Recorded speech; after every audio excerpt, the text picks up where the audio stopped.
If you're using GLP-1 meds and looking for easy ways to stay on track with your nutrition, Patients Like Me has got you covered. Here are some meal prep hacks that'll take just 5 minutes to set you up for success. Let's dive in. Consistency is key.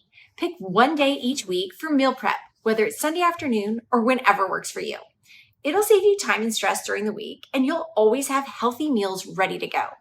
Before hitting the grocery store, spend 5 minutes planning out your meals. Focus on high-fiber veggies, lean proteins, and snacks like nuts or Greek yogurt. Don't let your veggies sit in the fridge untouched.